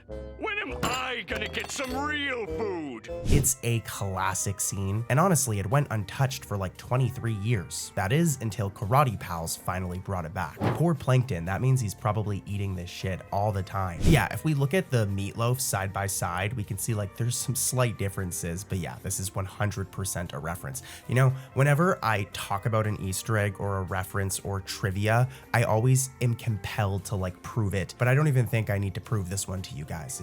It's a reference. After their holographic meal, Sandy enthusiastically introduces her friends to one of her favorite hobbies. And you guys should know exactly what I'm talking about. That's karate, as SpongeBob would put it. At first, the others are hesitant, but soon Karen, Pearl, and Mrs. Puff embrace karate. Perhaps a little too much, honestly, as each gal pal starts applying karate to their daily life back at home in very over-the-top ways. For example, Karen just starts karate chopping holes in the chum bucket's walls, which probably costed my boy Plankton a lot of money. No wonder this dude is stressed out all the time. Pearl, on the other hand, isn't so bad. She's actually kind of smart about it. She uses all of her newly learned karate moves to somehow do her household chores. But yeah, this scene with Pearl back at the Krabs residence has another Easter egg, and it's a very nostalgic one, as if we rewind a little bit, just as Pearl arrives home to her dad's house, there's a very easy to miss detail by the front door. This little cute little wormy dude right here is Mr. Doodles, Mr. Krabs' pet green worm. We can see him snoozing on this blue chair right here in the living room. You may remember Mr. Doodles from his appearance back in the episode Sandy's Rocket. Back in that episode, we see Mr. Krabs briefly walking Mr. Doodles at night before they mistakenly get abducted by SpongeBob and Patrick, since the duo thinks that Mr. Krabs and his pet worm are aliens. Honestly, after this, over the years, the show had somewhat forgotten about this worm's original owner. At one point, if we go and look at the episode Bubble Buddy Returns, one of the artists mistakenly drew Mr. Doodles alongside a random incidental character. To be fair though, he's also seen to be like abandoned and ownerless later on in the episode Gary and Spot. So, you know, I'm not a theorist, all right? But here's a little theory, and maybe Mr. Krabs got rid of Mr. Doodles. I mean, he is a very cold-hearted man, Mr. Krabs. And who knows, maybe Mr. Doodles was adopted by this incidental that we seen in Bubble Buddy Returns, and then maybe Mr. Doodles got abandoned again, which is why we see him at the animal shelter or Pound in Gary and Spot. I don't know the exact lore, all right? I don't know the sponge lore here, but what is for sure is that Mr. Doodles makes his return in Karate Pals, and it finally sets things straight by quietly placing Mr. Doodles back in the Mr. Krabs household. He doesn't deserve Mr. Doodles, all right? He abandoned that pet potentially, giving us a cool Easter egg that references Sandy's Rocket, but also cleans up some canon. But you know, we're at Mr. Krabs' house right now, so let's stay here for a moment, as inside the Krabs residence, there's more Easter eggs. We have to head over to Pearl's bedroom, as once she starts using her new karate abilities to somehow magically clean her clothes, we get a glimpse of Pearl's closet, which is absolutely filled with outfits that reference older episodes. There's 6 distinct outfits hanging here, and we're gonna go through each one. Starting from the leftmost, there's a purple dress and a yellow apron. And this isn't a random fit. It's actually Pearl's exact work uniform from this scene in Mall Girl Pearl. Roll the clip. It's from when she took a job at the Bikini Bottom Mall, so quite the deep cut reference. Next to that outfit hangs a plain brown long sleeve shirt, and this one is a very specific reference, as this is the outfit Pearl wore when her and Plankton break into the Krusty Krab in the episode Plankton's Intern. Ooh, what's your plan to open the safe? I'll just use the combination. Diabolical! It's very cute that her and Plankton matched, you know? And she kept the shirt, like she still owns that thing. The next outfit holds a set of pink pajamas. They look very comfy, and these things are a slightly redesigned version of the ones that Pearl wore back in the classic Dream episode Sleepy Time. So a really cool reference to season 1. To the right of the pajamas is a school uniform style outfit, and it took me a second to remember this one, but it's actually Pearl's Science Scout outfit from Goons on the Moon. Fifth in line is a fancy pink gown, which is actually the very same dress that we seen back during Pearl's 16th birthday in the episode Whale of a Birthday. And last but not least, at the far right is a pink and white ballet tutu. And this is a more recent callback. It's a callback to the episode Tango Tangle, where at one point in that episode, we see Pearl and SpongeBob go to a dance class, and Pearl wears that same tutu. I love that the art team put effort and time into this, as they could have just put a bunch of random outfits here, but they made sure to include some cool ones referencing some older episodes. You guys know I love shit like this, man. I'm a nerd for this stuff. After these home-based shenanigans, Karate Pals shows how karate fever is affecting the rest of the group around town. Mrs. Puff, as you guys know, is typically a very cautious boating teacher. She's very to the book and she wants things to be safe, but the karate has been getting to her head, and she's a lot more punchy and reckless, especially during her exam with SpongeBob, where she's literally encouraging the dude to drive faster. Mrs. Puff very evilly tells SpongeBob to floor it. I think you're finally ready, SpongeBob. Floor it. Floor it?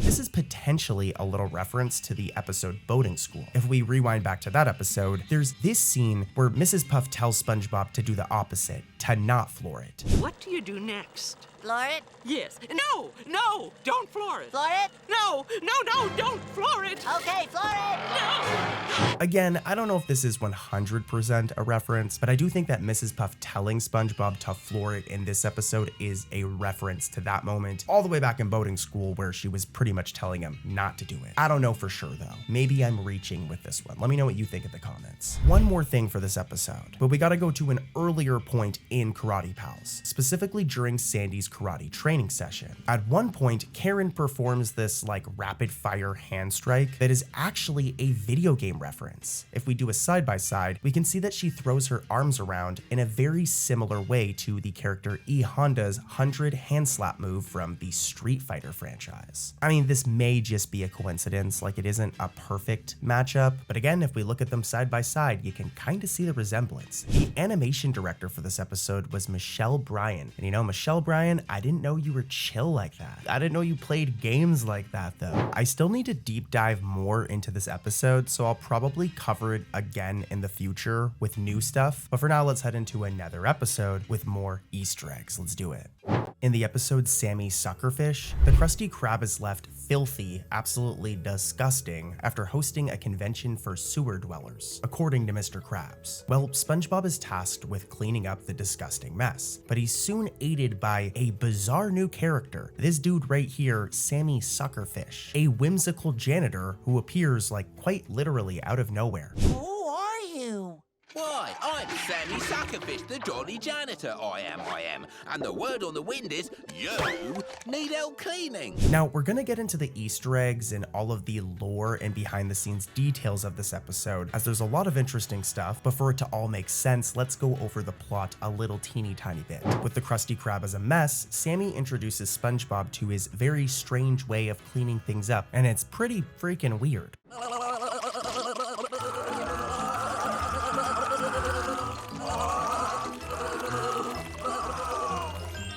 Sammy's approach to things is also very adventurous. It's hard to explain, but here's another clip to show you what I mean. This guy's really into cleaning. Some stains are so tough they need a little bit of magic soap. Now, if this premise feels oddly familiar, that's because Sammy Suckerfish is essentially a loving parody of the 1964 Disney film Mary Poppins. The episode is packed with references to that iconic movie. The overall plot, with a magical caretaker figure who shows up to clean and bring order, is directly based off of Mary Poppins. Sammy himself, though a fish, shares a lot of DNA with Mary Poppins. He arrives in a mystical way, and he also has a habit of bursting into song as he works. But visually, Sammy seems to be modeled after Bert the Chimney Sweep, another character from Mary Poppins. If we look at them side by side, you can see exactly what I'm saying here. It turns out that this design was the plan from the very start, as one of the show's artists, Dave C., shared early concept sketches of Sammy on social media. And from the start, we can see that Sammy was always going to be designed based off of Bert the Chimney Sweep. The Mary Poppins parallels become even more obvious once Sammy starts cleaning. This dude right here is Moppy, which is Sammy's trusty sidekick. Not gonna lie, having your own Moppy would be pretty cool. It's like a sentient freaking mop that just cleans for you. Who needs a Roomba when you can have a Moppy? Well, Moppy is very, very clearly based on Mary Poppins' famous talking umbrella, which also had a mind of its own. And then there's also the music. Sammy leads SpongeBob in a interesting and merry cleanup song that is a clear reference to A Spoonful of Sugar, the song Mary Poppins sings to help the bank's children tidy up their nursery. I'm only gonna play short clips because I'm not trying to get destroyed by copyright, but here's a short clip of the song in this actual episode, Sammy Suckerfish. Lick all the dirt up, lickety split, lick all the dirt up every bit. And now let me play a short clip of what that was referencing. For a spoonful of sugar helps the medicine go down. There's also more old school movie references in this episode, as in one scene we can see Squidward riding his bicycle through the air inside of a twister. This visual gag is actually a reference to Wizard of Oz. More specifically, this scene from the movie where the Wicked Witch transforms as she pedals her bike frantically through the cyclone. Now, that's it for references, but there's some interesting behind the scenes details that I want to dive into for this episode. And to do this, we have to rewind back to the start of the episode when the Krusty Krab first gets all grimy and gross. There was a lot of love and attention to detail put into these scenes by the art team. For example, the background paintings for the filthy version of the Krusty Krab were actually hand painted by artist Amy Lewis. Lewis shared behind the scenes images of these backgrounds, with her using a specific type of paint to give the dirt and moss an organic textured appearance. I mean, look at this. We also got some progress images of this as well, where we could see the painting going through different stages of development. I'm showing them all on screen right now in order, and it's some really cool stuff. My content's always going to be like Easter egg focused, but I do want to do more segments where I talk about behind the scenes production stuff like this as well. Let me know in the comments if this was actually interesting to you guys. Plus, it's also good to give Amy Lewis her credit, man. Like, she worked hard. But yeah, let's head over to another episode with more Easter eggs. And real quick, I just want to say, if you're new, please consider subscribing, guys. I'd really appreciate it. I use no AI to make my content, and I'm actually like one of the only non-AI sleep SpongeBob channels on YouTube. All of those other sleep channels that make SpongeBob content are using AI, whereas I put a lot of love and passion into my content. I'm sorry to my regular viewers. I know you guys have to hear this every time. If you're watching this in a compilation too, I've probably said this like a million times in the video already. But anyways, I love you. Subscribe if you're new, and let's head into more Easter eggs in another episode. In the very first episode of Camp Coral, The Jellyfish Kid, an episode I've covered in the past, just saying, but this is all new stuff, 10-year-old SpongeBob is determined to catch his very first jellyfish. In the introduction of the episode, we meet youthful versions of Patrick, Sandy, Squidward, and others, while also being introduced to the new camp setting. It makes sense since it's like the first episode. And the creators stuffed in a ton of Easter eggs and references in this very first episode. Right off the bat, we can see that Mrs. Puff works at Camp Coral, teaching a junior boating class. This isn't an Easter egg, but this detail makes perfect sense given Mrs. Puff's future career as Bikini Bottom's boating school teacher. So this was a cool little nod to her adult role. After this, we get a look inside of SpongeBob's cabin, a scene crammed with a ton of inside jokes and visual references that I've actually covered in previous videos, so don't worry, I'm not going to repeat myself. But there is one gag here that I completely missed. If we look at Patrick, he's asleep, but he's sleeping in his bed in a very interesting way, somehow snoozing upside down like he's freaking Spider-Man. This is actually a callback to a running SpongeBob gag. In the original series, Patrick has been seen sleeping just like this in a couple of different episodes. So yeah, him sleeping like this in the first episode of Camp Coral is most certainly a reference. Moving on though, the main plot of The Jellyfish Kid centers on SpongeBob, Patrick, Sandy, and a couple of other campers taking jellyfishing lessons under a very reluctant Squidward, who, by the way, for those of you who don't know, in Camp Coral, Squidward's like a junior camp counselor. Forgot what I was doing. Your net. No thanks, I got one. Well, this setup leads to a clever piece of character backstory. As you all know, in the classic main SpongeBob series, adult Squidward absolutely hates jellyfishing. For example, let's take a look at the episode literally titled Jellyfishing from season 1, where SpongeBob and Patrick drag him along, resulting in Squidward getting stung, wrapped in bandages, and hating every second. Even earlier in that episode when he's offered to go jellyfishing, listen to what he says. Listen to this clip right here. I can't think of anything I'd love to do more on my day off than go jellyfishing with my two best friends, SpongeBob and, Patrick. But I can't. Bye-bye. Next time? Oh, sure, right. Whatever.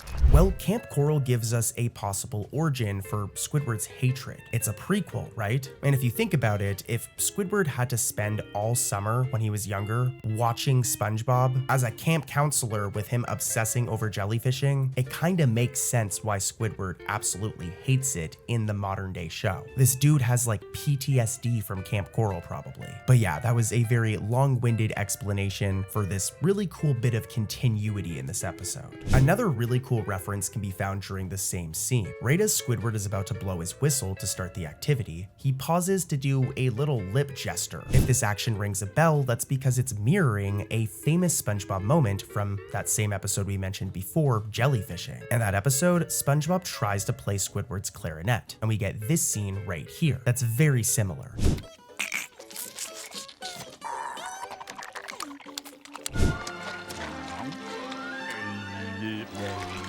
In The Jellyfish Kid, the 3D animators gave Squidward that same exaggerated lip-smacking moment. And considering that this episode, The Jellyfish Kid, is literally about jellyfishing, I definitely think that this is a direct reference to the episode Jellyfishing. I mean, come on.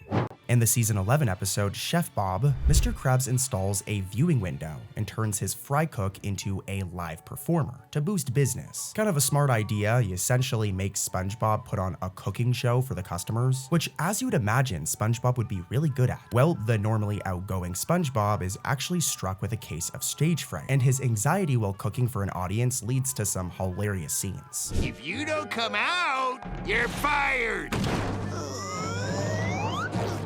There he is! Now, when SpongeBob tries to make a Krabby Patty under pressure in this episode, we get this scene where he slaps a shoe onto the bun instead of a pickle. Longtime fans will recognize this as a callback to the episode Pickles. In Pickles, SpongeBob lost his confidence in cooking thanks to Bubble Bass lying. And during a very memorable scene where SpongeBob botches making a Krabby Patty, he tops the patty with a shoe, among other absurd ingredients. Chef Bob recreates this gag in a very similar way, making for a cool Easter egg, but also this could be a coincidence. I don't think it is though. I think this is like intentional. Back to the plot though. This pressure of having to perform for everybody eventually is too much for SpongeBob, and he ends up cowering under the grill, which is where this episode's next Easter egg sneaks in. As well hiding under the cooking station, we can see this sea urchin right here. This isn't just a random critter. It's actually a sly nod to the season 8 episode Eek an Urchin, in which the Krusty Krab was infested by a sea urchin that SpongeBob and Squidward had to remove. Sea urchin!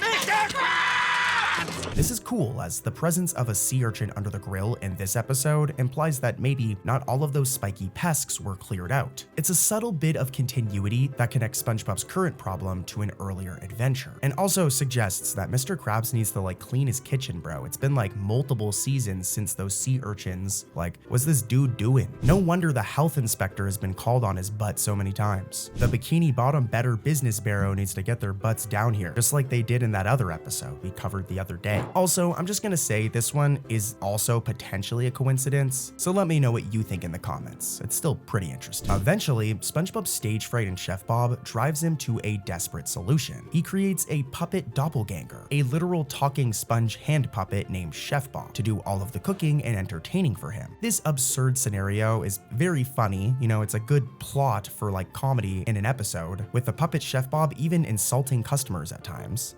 Hey, what dirt on your neck? Oh, it's your head.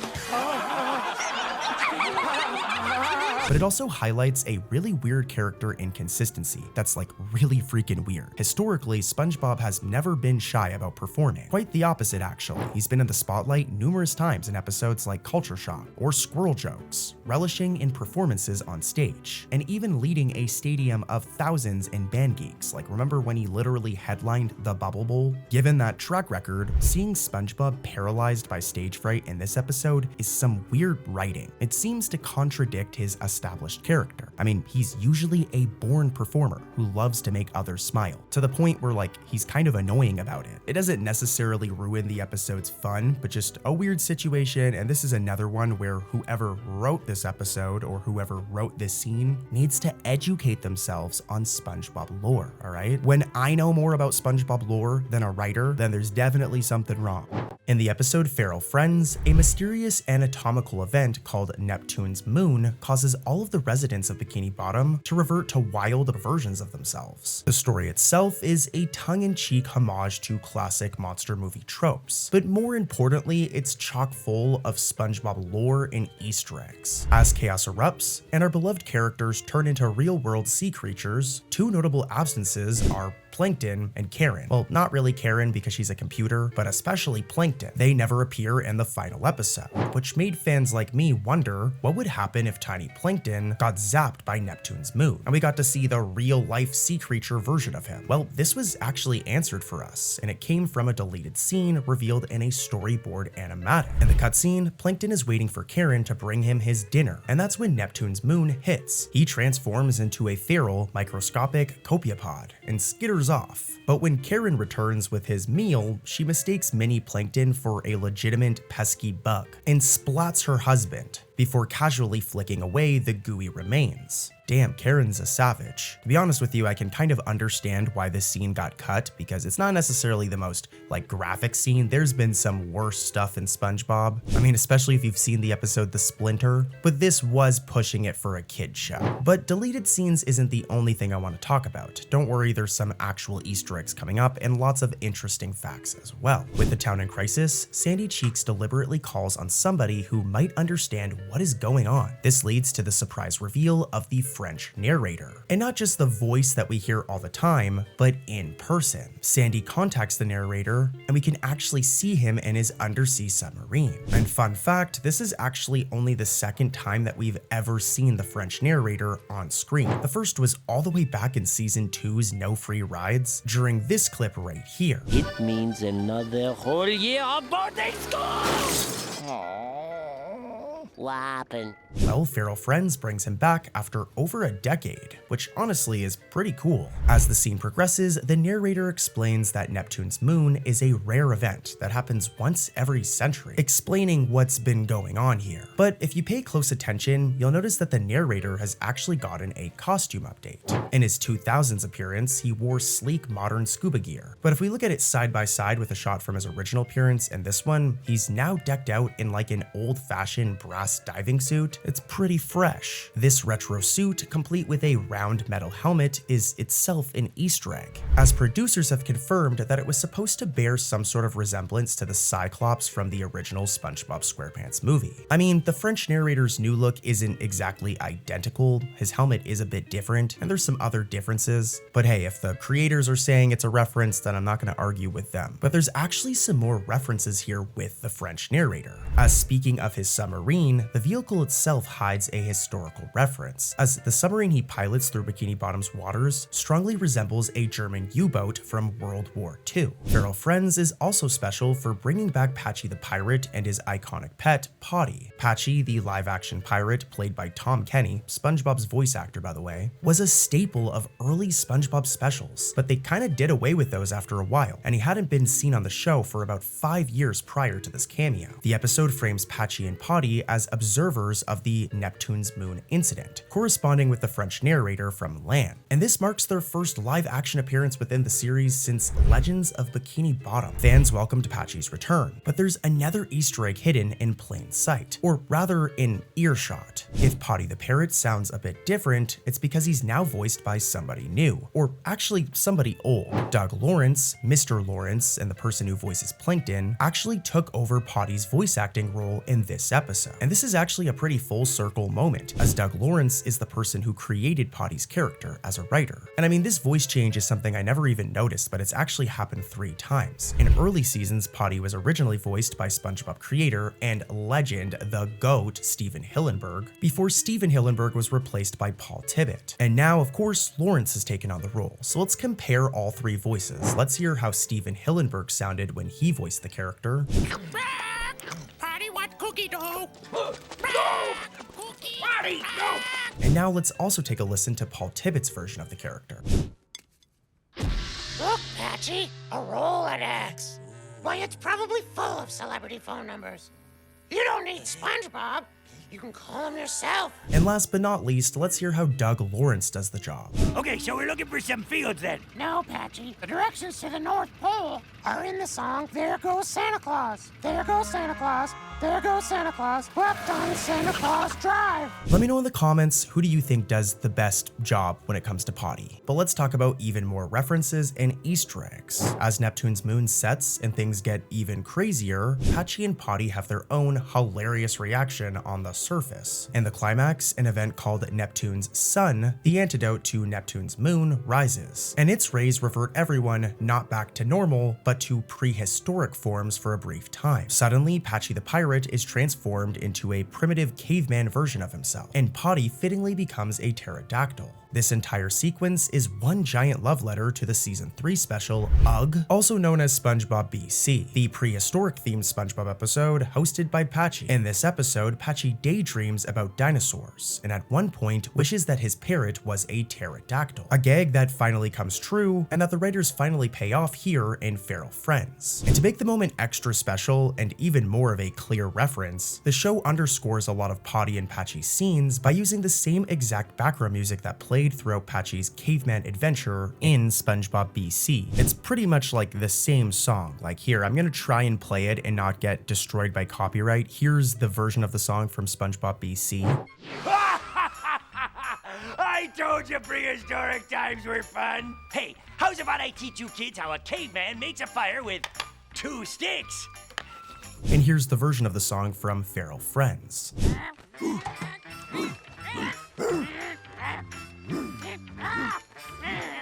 To drive this Easter egg home even more, Patchy's behavior once he becomes like the prehistoric version of himself mirrors that of the character Cavey, the friendly primitive character that Patchy thought from Ice in this special. I call him Cavey. He jumped in. It's okay, Cavey. In Feral Friends, as soon as Patchy devolves, he starts grunting, stomping, and acting like a caveman himself, just like Cavey did. And honestly, it's a great multi-layered reference. The episode Friend or Foe is an ambitious half-an-hour special that dives into the childhood of Mr. Krabs and Plankton, explaining how the two became bitter rivals and giving them like a whole backstory. This is another episode that I highly recommend. It's one of the better season 5 episodes, but more importantly, this episode actually has has a ton of interesting trivia, facts, and Easter eggs. I mean, even its production history became a bit of SpongeBob lore back in 2006. Over a year before the episode actually aired, an anonymous Wikipedia user claiming to be voice actor Tom Kenny's nephew leaked details about this then upcoming special. In that early leak, they even revealed the working title, Between Friends. This actually turned out to be accurate information about the episode's first half. I know it sounds very like my uncle works at Nintendo, like it sounds like that type of situation, but it's crazy that the kid was actually right. I wonder if Tom Kenny, SpongeBob's voice actor by the way, had to talk to his nephew about the leak, as if you really think about it, something like this could have gotten his uncle in some serious trouble with Nickelodeon. But then again, you can probably get away with a lot when you're like the voice of Nickelodeon's most profitable character. I mean, what are they gonna do? Replace Tom Kenny? Moving on though, within the episode's story, the writers made a little mistake with Mr. Krabs' backstory. In Friend or Foe, we learned that Mr. Krabs grew up extremely poor. Yeah, where'd you do your clothes shopping, the trash can? 'Twas true. I did get me clothes from the trash. But here's the thing, this isn't necessarily true. If we rewind back to one of my favorite episodes, Krusty Krab training video, there was a flashback scene where we learned that the child version of Mr. Krabs was actually just as greedy and cheap as he is in the modern day.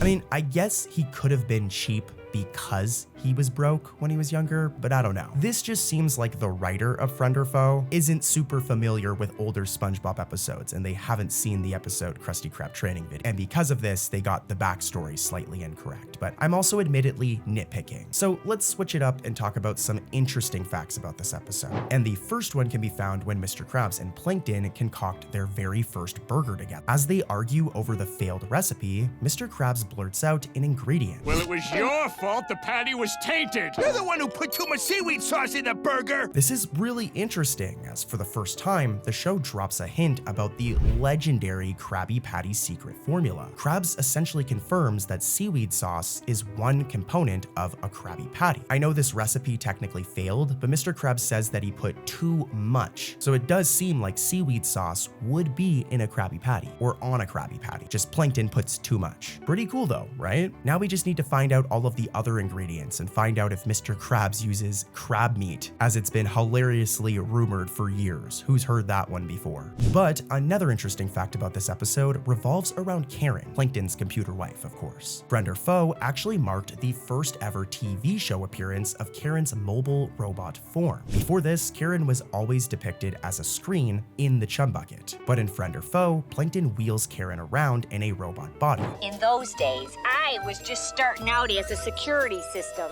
Plankton and I met when he installed me. It was only our third day. This probably seems like not a big deal at all right now, but at the time, this was a pretty big change. And honestly, it was a really smart one from like a writing perspective, as it let Karen as a character evolve. Like she really turned into the Karen we know after this, due to the fact that she wasn't confined to Plankton's lab anymore, allowing her to interact with other characters other than Plankton. And this gave us many memorable moments. But yeah, some interesting trivia, but how about an actual Easter egg? Well, the Patchy the Pirate segments carry their own hidden gems, as in one scene, Patchy is in his kitchen, and if you look closely at the background right here, there's a large wooden barrel labeled SpongeBob SquarePants sitting in Patchy's clutter. If it looks familiar to you, it's because this barrel is a direct prop from the opening of the SpongeBob SquarePants movie, where a similar barrel with the show's logo appears on the pirate ship. It's almost as if Patchy salvaged that movie prop for his own use. All told, Friend or Foe is a great episode.